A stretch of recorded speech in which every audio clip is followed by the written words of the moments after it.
ऑन्टोथिज्म, आत्मदेववाद। आत्मदेववाद यह दृष्टिकोण है कि ईश्वरत्व स्वाभाविक रूप से प्रत्येक मनुष्य के भीतर, स्वयं के भीतर है और उन सब में ईश्वरत्व प्राप्त करने की क्षमता है। ऑन्टोथिज्म व्यक्तिवाद के संदर्भ में इस विश्वास का भी उल्लेख कर सकता है कि स्वयं की आत्मा ईश्वरीय आत्मा का ही अंश है। यह विचार डीपली रूटेड है कि हमारी आत्मा ईश्वरीयता का अंश है। जब हम अपने अंदर जाकर अपने अस्तित्व की खोज करते हैं तो हमें यह अनुभव होता है कि हमारी आत्मा एक अनंत और दिव्य स्रोत से जुड़ी हुई है। आत्मदेववाद हमें मानवता के सामर्थ्य से परिचित कराता है। यह एक प्रकार से हमें यह सिखाता है कि हमारे अंदर की शक्ति हमें स्वरूप के पथ पर चलने की प्रेरणा प्रदान करती है। अनीश्वरवाद, एथिज्म। अनीश्वरवाद का अर्थ है कि या तो कोई ईश्वर नहीं है, या यदि है भी तो वह किसी भी तरह से मानव अस्तित्व को प्रभावित नहीं कर सकता है। इस अवधारणा का समर्थन करने के लिए प्रमाण प्रस्तुत किए जाते हैं, जिसमें हमारी तर्क संगत समझ, ज्ञान, वैज्ञानिक उन्नति और भौतिकवादी विचार शामिल हैं। अनीश्वरवादी तर्क करते हैं कि संसार की वास्तविकता और विज्ञान के विकास से हम समझ सकते हैं कि हमारे अस्तित्व के लिए किसी अदृश्य ताकत की आवश्यकता नहीं है। इस दृष्टिकोण में भौतिक वस्तुएं और ज्ञान ही हमारे अस्तित्व के सभी सवालों का उत्तर देते हैं। अनीश्वरवाद में ईश्वर से संबंधित प्रश्नों का उत्तर वैज्ञानिक ज्ञान से दिया जाता है। अनीश्वरवाद का दावा है कि मानव इतिहास में धार्मिक मान्यताओं का ईश्वर के अस्तित्व से कोई लेना देना नहीं है। भौतिकवादी दार्शनिकों के अनुसार ईश्वर और संसार के संदर्भ में हमारे ज्ञान और अनुभव में भौतिक वस्तुओं के अलावा और कुछ नहीं है। ईश्वरवादी दार्शनिकों द्वारा अब तक ईश्वर के स्वभाव का कोई सुसंगत या संतोषजनक सिद्धांत नहीं समझाया गया है।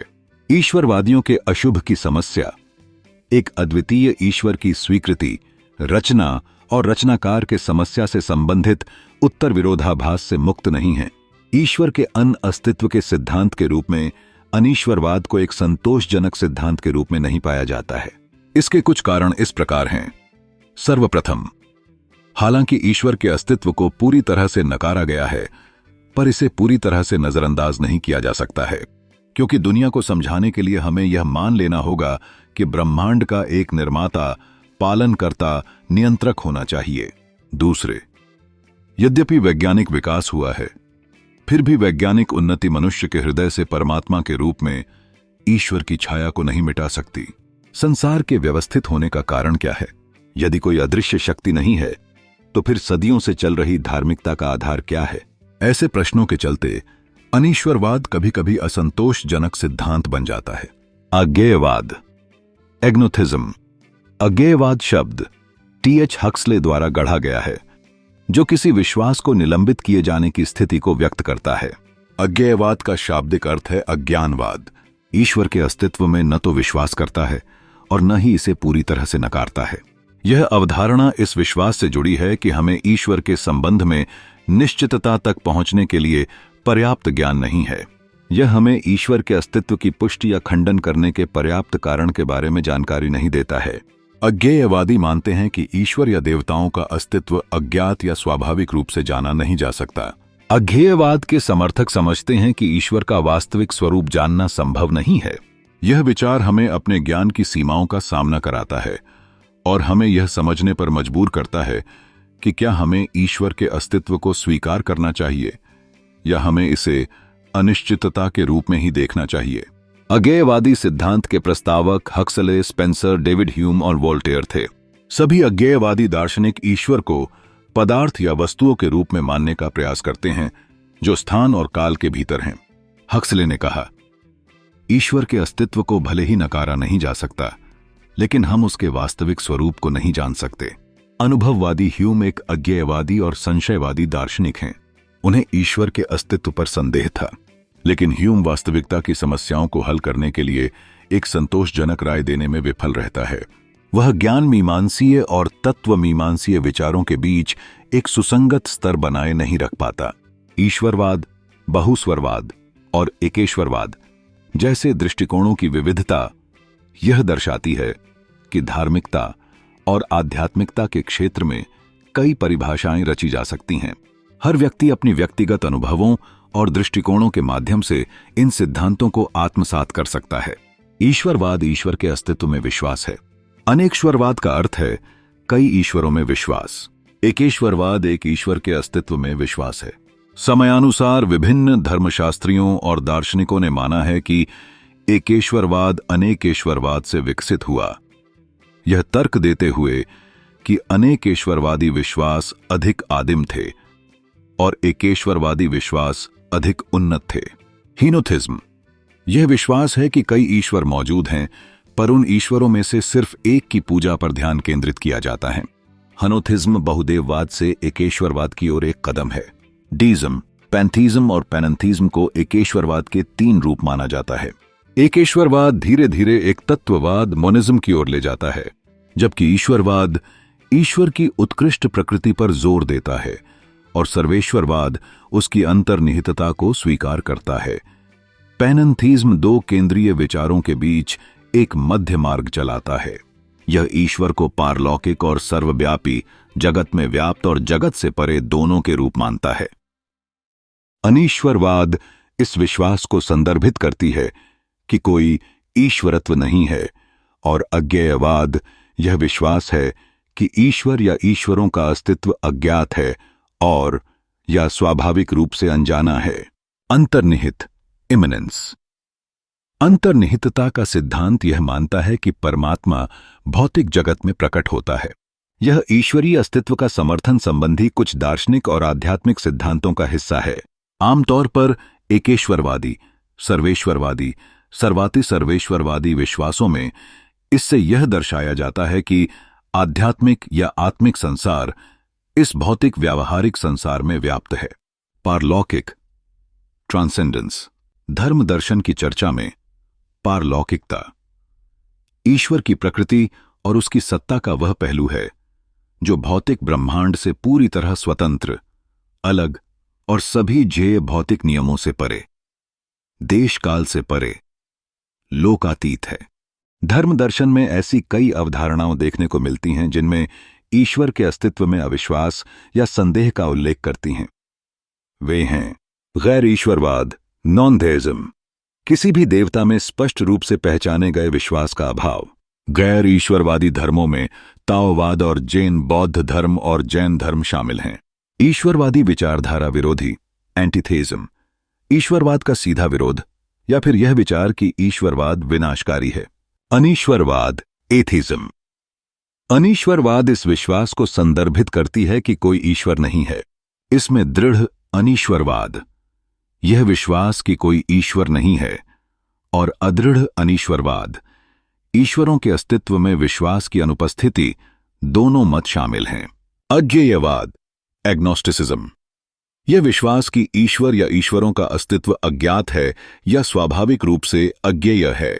इसमें दृढ़ अज्ञेयवाद, यह विचार है कि ईश्वरों के अस्तित्व का प्रश्न स्वाभाविक रूप से अज्ञेय या अर्थहीन है और देवताओं के अस्तित्व का प्रश्न वर्तमान में अज्ञात है, लेकिन स्वाभाविक रूप से अज्ञेय नहीं है। हेनोथिज्म में यह विश्वास शामिल है जिसमें कई ईश्वरों का अस्तित्व मानते हुए उनमें से सिर्फ एक ईश्वर की पूजा पर ध्यान केंद्रित किया जाता है। हालांकि हेनोथिज्म यह स्वीकृति देता है कि एक से अधिक ईश्वर पूजा के योग्य हो सकते हैं। यह एक ईश्वर में विश्वास है जो एकेश्वरवाद या केवल एक ईश्वर में विश्वास से अलग है। मैक्स मूलर ने इसे अनकेश्वरवादी से एकेश्वरवादी विश्वास की प्रगति के एक निश्चित चरण के रूप में प्रस्तुत किया। देववादी, तटस्थेश्वरवादी, निमित्तेश्वरवादी या डीइज्म इस विश्वास को अपनाते हैं कि एकमात्र विद्यमान ईश्वर व्यक्तित्वपूर्ण है और अपने द्वारा सृजित ब्रह्मांड से परे है। हालांकि वे इस विश्वास को अस्वीकार करते हैं जो पश्चिम में एकेश्वरवादियों के बीच आम है कि यह ईश्वर जगत में अंतर्निहित है, व्याप्त है, जिसका अर्थ है कि वर्तमान में निर्मित ब्रह्मांड में सक्रिय है। इस दृष्टिकोण के अनुसार ईश्वर ने ब्रह्मांड की रचना तो की है, लेकिन संसार रचने के बाद इससे दूर चले गए हैं और अपने आप को इस सृष्टि से अलग कर लिया है। अब मानव ही अपने भविष्य के लिए उत्तरदायी है। कोई ईश्वर उनकी सहायता करने के लिए ऊपर से उतरकर इस धरती पर वापस नहीं आएगा। मोनोथिज्म, एकेश्वरवाद शब्द ग्रीक शब्द मोनोस से आया है, जिसका अर्थ है एक, और थियोस, जिसका अर्थ है ईश्वर। इस प्रकार एकेश्वरवाद एक ईश्वर के अस्तित्व में विश्वास है। सबसे बड़ी एकेश्वरवादी धार्मिक प्रणालियां यहूदी धर्म, ईसाई धर्म, इस्लाम धर्म और सिख धर्म हैं। मोनिज्म एकत्ववाद एकता की उच्चतम अवधारणा है। एकेश्वरवादी अवधारणा अपने विशुद्ध रूप में द्वैतवाद को शामिल करने के लिए बाध्य है। एकेश्वरवाद का उद्देश्य केवल ईश्वरत्व की एकता है। कई ईश्वरों का एक ईश्वर में परिवर्तन, जो इस जग से परे और पृथक है, जिसकी रचना उसने स्वयं की और जिसका वह सतत मार्गदर्शन करता है। एकेश्वरवाद मोनोथीज्म प्रकृति को ईश्वर से ही उद्भूत निःसृत मानता है और इसलिए यह एक विशिष्ट अर्थ में ही एकता की लालसा को संतुष्ट कर सकता है। पैंथीज्म सर्वेश्वरवाद शब्द ग्रीक मूल पैन पर बना है, जिसका अर्थ है सब, और थियोस, जिसका अर्थ है ईश्वर। इस प्रकार सर्वेश्वरवाद या तो यह विश्वास है कि ब्रह्मांड ही ईश्वर है और पूजा के योग्य है, या यह कि ईश्वर ही जगत है और यह कि संयुक्त पदार्थ, बल और प्राकृतिक नियम जो हम अपने चारों ओर देखते हैं वे ईश्वर की ही अभिव्यक्तियां हैं। बांबावेयाह पैनेंथिज्म सर्वाति सर्वेश्वरवाद शब्द का अर्थ है ईश्वर में सब कुछ है। पैनएंथियोस सर्वाति सर्वेश्वरवाद पैनेंथिज्म सर्वेश्वरवाद की तरह ही यह विश्वास है कि भौतिक ब्रह्मांड एक ईश्वर से जुड़ा हुआ है, हालांकि यह भी मानता है कि एक ईश्वर भौतिक ब्रह्मांड से बड़ा है। इस विश्वास प्रणाली के अनुसार ईश्वर प्रकृति के हर हिस्से में प्रवेश करते हैं, लेकिन साथ ही ईश्वर प्रकृति से पूरी तरह अलग हैं। तो ईश्वर प्रकृति का हिस्सा है, लेकिन फिर भी एक स्वतंत्र पहचान बनाए रखता है। सारांश रूप में अनीश्वरवाद, अथीज्म, अज्ञेयवाद, एग्नोस्टिसिज्म, हिनोथिज्म, कैनन हिनोथीज्म, मोनोल्ट्रिज्म और थीज्म, पैंथीज्म, पेनंथिज्म जैसे विचार हमें ईश्वर में मानव विश्वास और समझ की विविधता का अनुभव कराते हैं। ये दर्शन मानवता की जिज्ञासा और ईश्वर के अस्तित्व के प्रति दीवानगी का एक प्रतिबिंब है, जो निरंतर ज्ञान की खोज में लगे रहते हैं। अंततः यह सब विचार हमें यह सोचने पर मजबूर करते हैं कि हम अपने अस्तित्व और ब्रह्मांड के रहस्यों को अभी भी समझने में लगे हुए हैं। ईश्वर, अनीश्वर और अज्ञेयवाद का फलसफा हमें यह बताता है कि हमारे मन की जिज्ञासा और खोज कभी समाप्त नहीं होती। इन विचारों का ज्ञान न केवल सांस्कृतिक दृष्टिकोण को प्रकट करता है, बल्कि यह हमें आत्मचिंतन की ओर भी प्रेरित करता है।